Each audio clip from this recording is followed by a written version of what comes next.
నమస్కారం.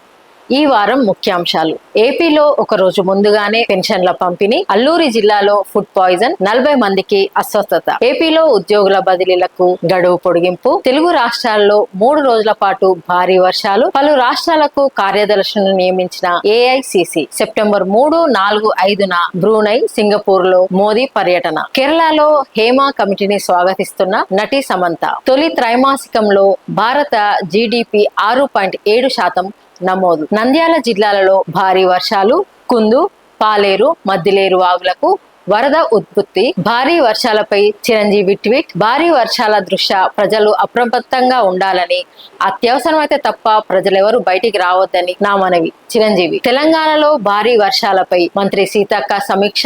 జిల్లా అధికారులతో సీతక్క టెలికాన్ఫరెన్స్. శాఖల వారీగా చేపట్టాల్సిన చర్యలపై దిశానిర్దేశం. పారిశుద్ధ నిర్వహణ, తాగునీటి సరఫరా, రహదారుల పునరుద్ధరణపై మంత్రి సూచనలు. అవసరమైన నిధులు వెంటనే మంజూరు చేస్తామన్న మంత్రి. ఎవరిని ఉపేక్షించేది లేదు, ముఖ్యమంత్రి హెచ్చరిక. హైదరాబాద్ లో హైడ్రా పేరు చెప్పి భయపెట్టి బెదిరించి కొందరు కింది స్థాయి అధికారులు అవినీతికి పాల్పడుతున్నారని వచ్చిన ఫిర్యాదులపై ముఖ్యమంత్రి రేవంత్ రెడ్డి గారు స్పందించారు. గతంలో ఇచ్చిన నోటీసులు 2-3 ఏళ్ల కిందట ఫిర్యాదులను అడ్డంగా పెట్టుకొని కొన్ని చోట్ల రెవెన్యూ, మున్సిపల్, ఇరిగేషన్ అధికారులు డబ్బులు డిమాండ్ చేస్తున్నట్టు తమ దృష్టికి వచ్చిందని, అటువంటి వారిపై చర్యలు తప్పవని సీఎం హెచ్చరించారు. ఇలాంటి వసూళ్లకు పాల్పడే వారిపై ఫోకస్ పెట్టాలని ఏసీబీ, విజిలెన్స్ అధికారులను ముఖ్యమంత్రి అప్రమత్తం చేశారు. ప్యారిస్ వేదికగా జరుగుతున్న పారాలింపిక్స్ 2024లో మన దేశానికి మరో పథకం సాధించిన తెలంగాణ బిడ్డ జీవాంశి దీప్తి గారికి ముఖ్యమంత్రి రేవంత్ రెడ్డి గారు అభినందనలు తెలిపారు. పారాలింపిక్స్ మహిళల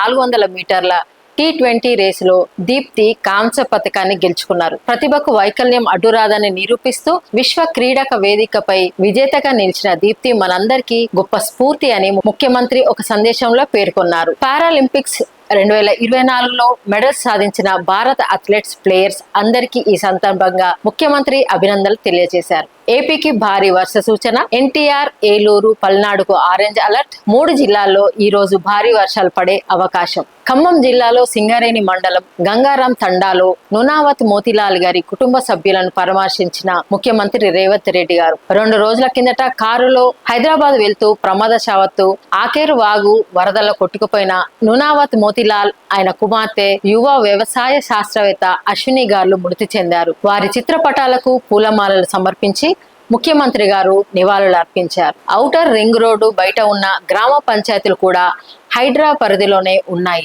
జంట జలాశయాలను పరీక్షించడమే మా బాధ్యత. ప్రస్తుతానికి హైదరాబాద్ వరకే హైడ్రా పరిమితం.